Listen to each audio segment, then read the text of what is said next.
Bienvenue au module cinétique chimique, la leçon 2, suivi temporel d'une transformation, vitesse de réaction. On commence par donner la définition de l'avancement d'une réaction chimique et pour cela, on va supposer la réaction chimique dans l'équation s'écrit petit a fois grand A plus petit b fois grand B qui donne C fois grand C plus petit d fois grand D. Avec les lettres majuscules A et B, les réactifs, et les lettres majuscules C, D, les produits. Tandis que les lettres minuscules A, B, C et D, ce sont les coefficients stoichiométriques. Dressons le tableau d'avancement de cette réaction. On va se limiter à l'état initial et l'état intermédiaire. C'est suffisant pour déterminer la définition de l'avancement. Je rappelle que ce qui est écrit dans les cases d'un tableau d'avancement, ce sont les quantités de matière des réactifs et des produits. Tel qu'à l'état initial, on a les quantités initiales des réactifs et les quantités initiales des produits. Et à l'état intermédiaire, on a les quantités restantes des réactifs et les quantités formées des produits. Alors on appelle la quantité initiale de A N de A 0 et celle de B N de B 0 et initialement il n'y a pas de produit 0, 0. Le NA, ça constitue la quantité restante de A qui est égale à la quantité initiale moins petit a fois X. Le petit a, c'est le coefficient stoichiométrique. Le X, c'est l'avancement. De même pour B, la quantité restante de B égale la quantité initiale de B moins B fois X.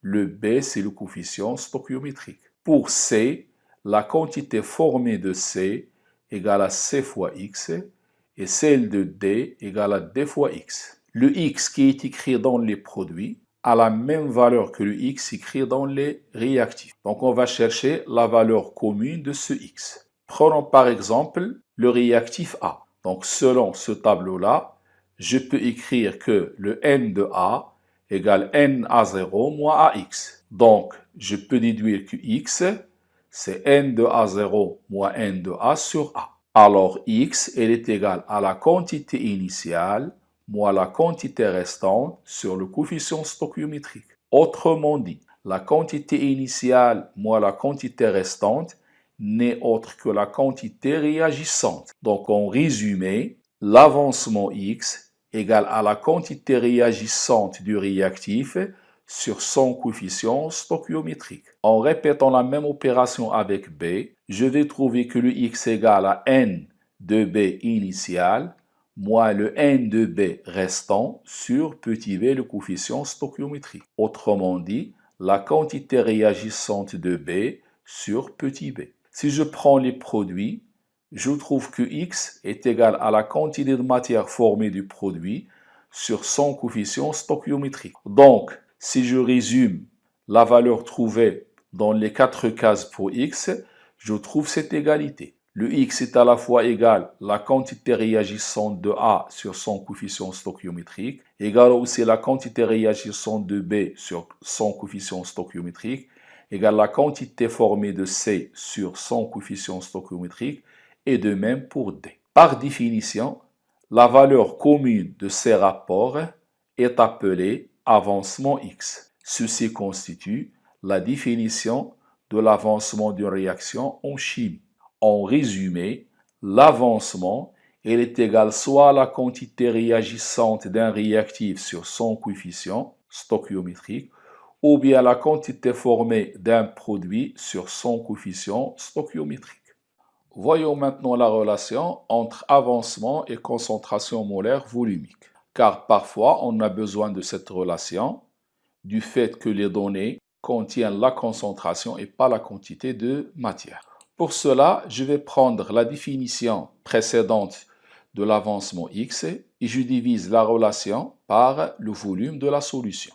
C'est-à-dire, je prends cette expression déjà établie et je vais la diviser par V. Mais avant tout, je tiens à préciser une chose, c'est que l'avancement X dépend des coefficients stoichiométriques de l'équation chimique.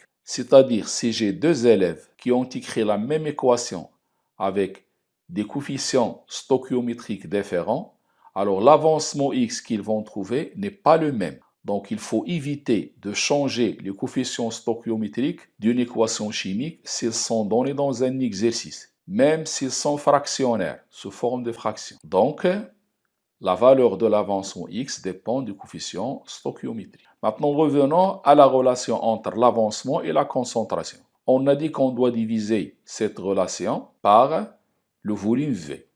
Et ça donne x sur V égale à cette quantité sur V égale à celle-là sur V, l'autre aussi, et la dernière. Or, la quantité initiale sur V n'est autre que la concentration initiale de A, et N de A sur V n'est autre que la concentration restante de A. De même pour B, et ça c'est la concentration formée de C, de même pour D. Donc le X sur V devient concentration initiale moins concentration restante sur A, concentration initiale moins concentration restante de B sur B, égale la concentration formée du produit sur son coefficient stoichiométrique. Deuxième point qu'on va évoquer dans cette leçon, c'est la vitesse volumique d'une réaction. Donc, on va donner la définition de cette vitesse et après, on va expliquer les étapes à suivre pour calculer cette vitesse. Premièrement, la vitesse volumique d'une réaction, c'est la grandeur V égale 1 sur V dx sur d de t. On va expliquer chacun des termes un par un. V, c'est le volume de la solution. En système international, il sera exprimé en mètres cubes. Le dx, c'est la variation de l'avancement en mol. C'est une variation de l'avancement entre deux instants différents. D de t, c'est la durée de la variation, c'est-à-dire le temps nécessaire pour avoir cette variation. Donc, vu les unités des différentes parties de cette relation, la vitesse en chimie sera exprimée en mol, mètre moins 3, seconde moins 1. Ceci, c'est l'unité de la vitesse volumique d'une réaction en système international. Parfois, la réaction, elle est lente, le temps est donné en minutes ou bien en heures, et le volume, elle est donné en litres. Donc, je garde le volume en litres, je garde le temps en minutes, et l'unité de la vitesse sera mol, litre moins 1, minute moins 1. Ou bien mol, litre moins 1, seconde moins 1. Si j'ai le temps en heures, j'écris mol, litre moins 1, heure moins 1. La seule fois où vous allez donner l'unité de la vitesse en mol, mètre moins 3, seconde moins 1, c'est on vous dit calculer la valeur de la vitesse dans le système international.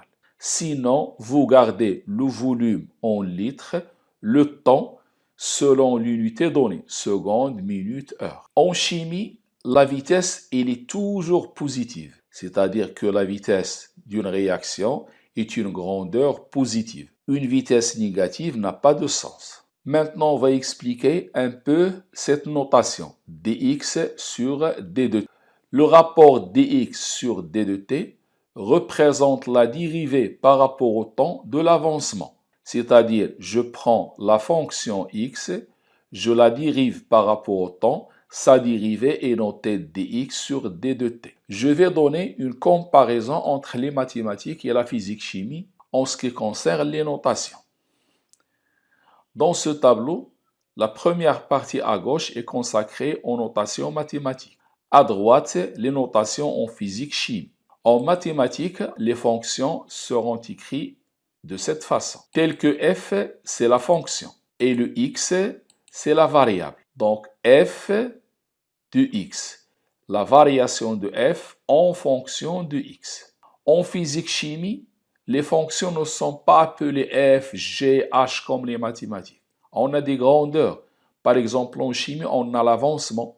En physique, on a la vitesse, l'énergie, la pression. Ce sont les fonctions physiques ou chimiques, c'est-à-dire utilisées en physique et en chimie. Par exemple, si je prends x de t, c'est la fonction avancement de la réaction. Cet avancement, il n'est pas constant, il varie au cours du temps. C'est pour ça que je dis que x, c'est la fonction, il varie en fonction du temps t qui est la variable. Donc, en mathématiques, la fonction f, son équivalent ici en chimie, c'est x. Et la variable x en mathématiques, ici en chimie et en physique, la variable, c'est le temps. Donc, on doit traiter x comme si on traite une fonction f. On doit traiter t comme si j'ai une variable x en mathématiques. Donc, ça, c'est l'analogie mathématique, physique, chimie. Maintenant, l'écriture de la dérivée en mathématiques. Vous écrivez la dérivée de f, f' de x. Ce f' de x a une autre notation, la notation différentielle. Ça s'écrit d de f sur d de x. Donc, la lecture d de f sur d de x, c'est la dérivée de f par rapport à x. Toujours au dénominateur, on met la variable. Au numérateur, on met la fonction. Donc, ceci, c'est la dérivée de la fonction f de x. Si je fais de même pour la chimie et la physique, le x' de t sera noté dérivée de x par rapport au temps, dx sur dt. Donc, ce rapport représente la dérivée de x. Alors maintenant, on va s'intéresser à la relation existante entre la vitesse volumique et la concentration. Comme le paragraphe précédent, on a parlé de la relation entre l'avancement et la concentration. Pour cela, on va suivre certaines démarches pour aboutir à cette relation. Je pars de la relation x sur v, qui est égale à la différence des concentrations des réactifs sur leur coefficient stoichiométrique, ou bien la concentration du produit sur son coefficient stoichiométrique. À partir de cette relation, je tire l'expression de x. Ça sera l'expression précédente fois le volume, de même pour B, de même pour C, de même pour D. Je vais déduire l'expression de x à partir de cette relation. Je multiplie de part et d'autre par V et j'obtiens la relation suivante. Maintenant, on va dériver cette relation par rapport au temps. C'est-à-dire, je dérive x, qui est égal à la dérivée de cette quantité, égale la dérivée de cette quantité, et ainsi de suite. La dérivée sera notée comme suit. d de x sur d de t. Ça, c'est la dérivée de x. d de cette quantité sur d de t. d de cette quantité sur d de t. d des produits sur d de t. Et de la même chose pour grand D. Donc, la dérivée de cette quantité, c'est la dérivée de cette différence fois V sur A.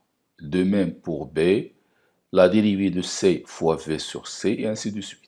Donc, si je continue, on avait cette expression tout à l'heure, et on va appliquer les règles de la dérivée. La dérivée d'une différence, c'est la différence des dérivées. C'est-à-dire, si j'ai en mathématiques la dérivée de f moins g', c'est f' moins g'. Le V et le A sont des constantes, ils vont sortir. En faisant sortir le V sur A, le V sur B, le V sur C, le V sur D à l'extérieur, il me reste la dérivée de A0 moins A, de B0 moins B, de C et de D. Donc j'obtiens l'expression suivante, V sur A, la dérivée de A initiale sur dt moins d de A sur dt. Je fais sortir V sur B. Il reste la dérivée de B initiale moins la dérivée restante de B. Je fais sortir V sur C, la dérivée de C par rapport au temps, la concentration formée, puis de même V sur D, la dérivée de la concentration de D. Alors cette dérivée de A0, elle est nulle. La même chose pour la dérivée de B initiale, du fait que ces deux concentrations sont des constantes. Dans une expérience donnée, on part d'une concentration connue, une valeur fixe. Donc la dérivée de la constante, elle est nulle. Ça veut dire que je vais annuler cette dérivée et je vais annuler celle-là. On obtient donc la dérivée de x par rapport au temps. Il sera égal à moins V sur A, la dérivée de la concentration restante de A, moins V sur B, la dérivée de la concentration restante de B, et le reste, V sur C, la dérivée de la concentration de C, et V sur D, la dérivée de la concentration de D. Je divise de part et d'autre par V pour obtenir l'expression de la vitesse. V, c'est 1 sur V dx sur dt. Je vais diviser cette égalité par V. Il vient ici 1 sur V dx sur dt. Il reste ici moins 1 sur A dérivé de la concentration restante de A sur dt, moins 1 sur B d de B restant sur dt, 1 sur C d de C sur dt, et 1 sur D, d de grand D sur dt. Maintenant, on va vérifier ce qu'on a dit précédemment, que la vitesse en chimie est toujours positive, parce que ce signe moins fait penser que cette valeur est négative. Commençons d'abord par les produits. La concentration d'un produit est une fonction croissante, puisqu'il se forme au cours du temps. Et mathématiquement, si une fonction est strictement croissante, le signe de sa dérivée est positif. Donc, 1 sur C, la dérivée de C sur D de T est positive. Donc, si je calcule la vitesse avec ces deux formules, j'obtiens une valeur positive. Maintenant, pour les réactifs. La concentration restante des réactifs est strictement décroissante. Il commence d'une valeur initiale, puis au fur et à mesure que le temps passe, la concentration diminue. Donc, la concentration d'un réactif elle est strictement décroissante, d'où le signe de sa dérivée est négatif. Donc, puisque d de A sur dt est négatif, avec le signe moins ici, cette grandeur devient une grandeur positive. Donc, toujours la vitesse en chimie est une grandeur positive, soit que vous la calculez à partir des réactifs ou bien à partir des produits. On est amené à faire ce calcul quelquefois dans certains exercices. Donc, je vous conseille de revoir cette partie et de la refaire à la main pour mieux la comprendre. Passons à un nouveau paragraphe. C'est la détermination graphique de la vitesse volumique d'une réaction, c'est-à-dire la façon qu'on va utiliser pour calculer la vitesse volumique. Pour cela, on va suivre certaines étapes que je vais détailler. On doit avoir le volume de la solution ainsi que le graphe de la fonction x de t, c'est-à-dire la courbe qui représente les variations de l'avancement en fonction de t. Cette courbe a toujours l'allure suivante. Dans l'axe des ordonnées, on a les valeurs de x, l'axe des abscisses, les valeurs de t. Donc, une fois qu'on a cette courbe qui représente x de t, on va nous demander de calculer la vitesse à un instant bien déterminé. Donc, à cet instant-là, on va tracer une tangente à la courbe. Supposons qu'on veut la vitesse en ce point à l'instant ta. Donc, on va tracer en ce point une tangente delta. Une tangente, c'est une droite qui touche cette courbe en ce point. Il y a un problème de traçage de tangente, car chaque élève peut la tracer plus ou moins inclinée que l'autre. C'est pour ça que dans les exercices, on vous donne déjà cette tangente tracée. Donc ça, c'est la première étape, c'est tracer la tangente à l'instant choisi pour calculer la vitesse. Deuxième étape, on va choisir deux points A, B, qu'on va appeler A et B sur la tangente. Je dis bien sur la tangente, pas sur la courbe. Par exemple, je prends ce point B et ce point A. Je peux prendre ce point aussi. Donc, l'essentiel, c'est prendre deux points sur la tangente et pas sur la courbe. Et le conseil que je vous donne, c'est essayer de choisir les points qui ont une valeur exacte sur l'échelle, comme ce point, comme celui-là ou l'autre. Une fois qu'on a choisi ces deux points, on est prêt à calculer dx sur d de t. Car l'objectif principal pour le calcul de la vitesse, c'est calculer le rapport d de x sur dt. Alors, ce rapport d de x sur dt, c'est le coefficient directeur de cette droite. Alors, le coefficient directeur de cette droite, il est calculé par cette relation. C'est delta x sur delta t. C'est la variation des ordonnées sur la variation des abscisses. Le xb, c'est l'ordonnée de b. Le xa, c'est l'ordonnée de a. Les instants t et b, ce sont les instants correspondant à b et a. Une fois qu'on connaît les points a et b, on note leurs coordonnées TA, TB, XB, XA. On relève sur l'axe des X les valeurs de XB et de XA et on les met au numérateur et les valeurs de TB et TA pour le calcul de ce rapport.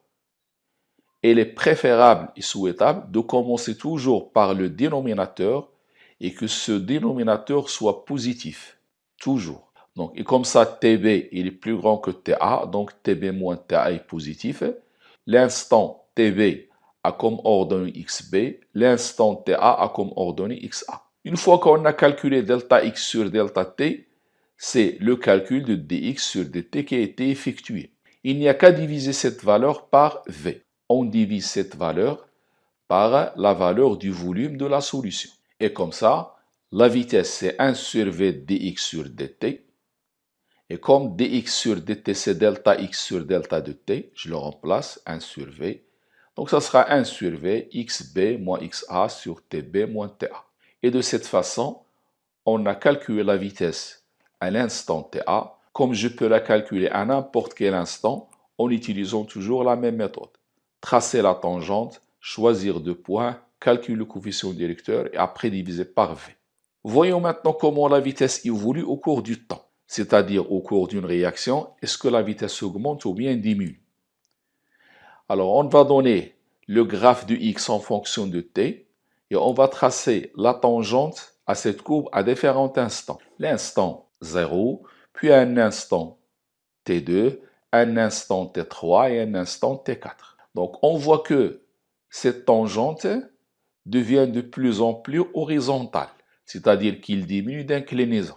Et chaque fois que la tangente devient de plus en plus horizontale, son coefficient directeur diminue, c'est-à-dire dx sur dt, il diminue. Et puisque dx sur dt diminue, c'est la vitesse de la réaction qui diminue. Donc, on doit retenir cette phrase pour répondre à la question comment évolue la vitesse au cours du temps. Les tangentes à la courbe deviennent de plus en plus horizontales. Leur coefficient directeur diminue au cours du temps. La vitesse de réaction diminue. Si vous démontrez que les coefficients directeurs diminuent, vous avez démontré que la vitesse de réaction va diminuer. On peut ajouter aussi que la vitesse elle est nulle lorsque la tangente devient horizontale. C'est à la fin de la réaction, la vitesse devient nulle car la tangente est horizontale, le coefficient directeur est nul. Maintenant, l'explication de la diminution de la vitesse, c'est pourquoi cette vitesse diminue au cours du temps. On sait bien d'après la leçon précédente que la vitesse diminue, c'est l'un des facteurs cinétiques à changer, à savoir cette année la température et la concentration des réactifs. Le seul facteur qui va changer, c'est la concentration des réactifs. Et cette concentration diminue au cours du temps. Et puisque la concentration diminue au cours du temps, donc la vitesse va diminuer aussi, car cette dernière est un facteur cinétique. Lors de la transformation chimique, les réactifs réagissant entre eux, leur concentration diminue, par conséquent, la vitesse de la réaction diminue. Ceci nous rappelle que la concentration est un facteur cinétique. Passons maintenant à l'avant-dernier paragraphe de cette leçon, temps de demi-réaction. On va donner la définition en premier, puis la méthode de calcul de ce temps de demi-réaction. Par définition, le temps de demi-réaction est la durée au bout de laquelle l'avancement x est égal à la moitié de l'avancement maximal. Lorsque l'avancement x atteint la moitié de l'avancement maximal, à cet instant-là, on est au temps de demi-réaction. On note ceci de cette façon. Lorsque le temps égale le temps de demi-réaction, alors l'avancement x est appelé x1,5, il est égal à x max sur 2. Ce temps de demi-réaction, il est toujours déterminé graphiquement, comme la vitesse. Alors, les étapes à suivre.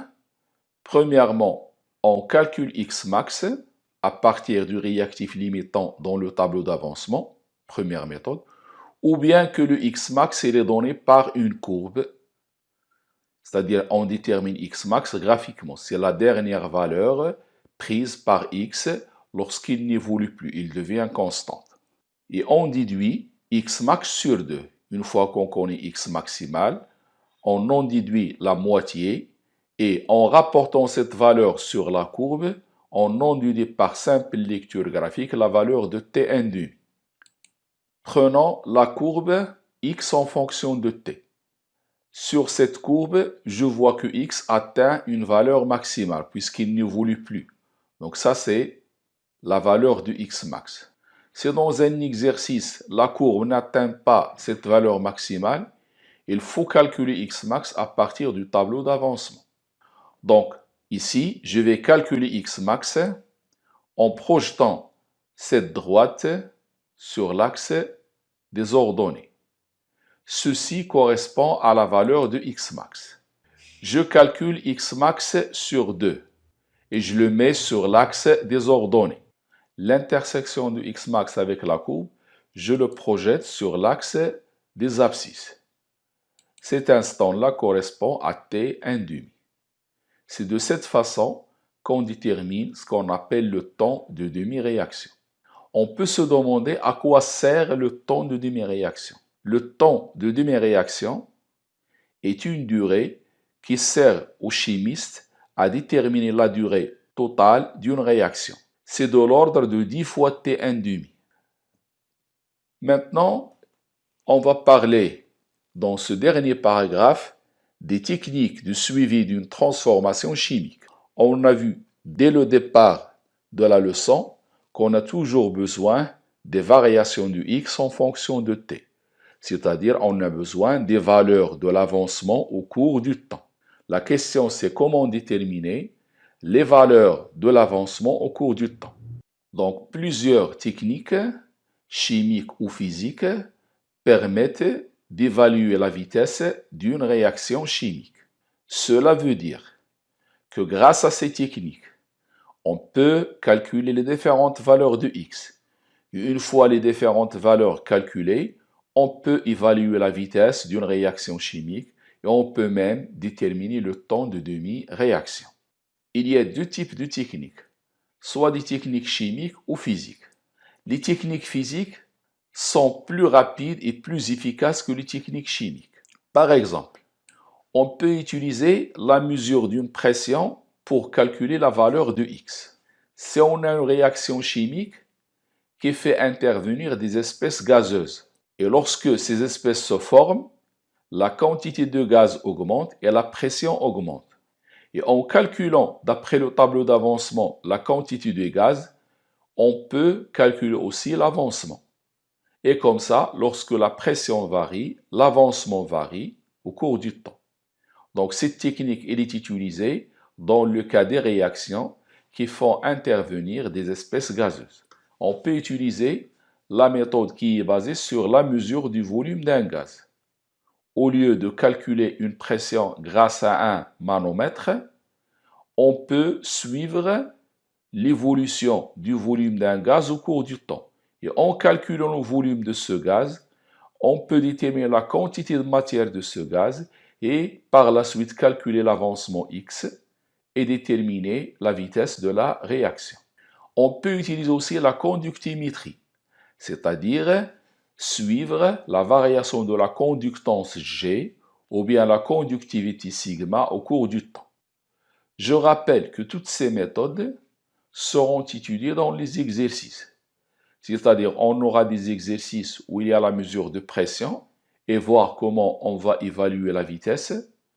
De même, le calcul du volume d'un gaz et de même pour la conductimétrie. On peut aussi avoir des méthodes chimiques. Et la seule méthode chimique qu'on verra cette année, c'est le dosage. Ce sont des méthodes moins précises que les méthodes physiques. Je rappelle pour le dosage qu'il est réalisé pour déterminer la concentration d'une espèce chimique. Cette espèce chimique, elle peut être soit un réactif ou un produit. Et en déterminant cette concentration, on peut déterminer la quantité de matière et par la suite calculer l'avancement X. toujours le dosage, il est réalisé après une réaction lente.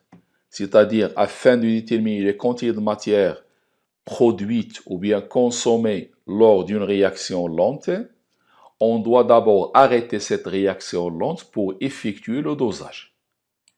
Et pour arrêter cette réaction, il y a deux façons.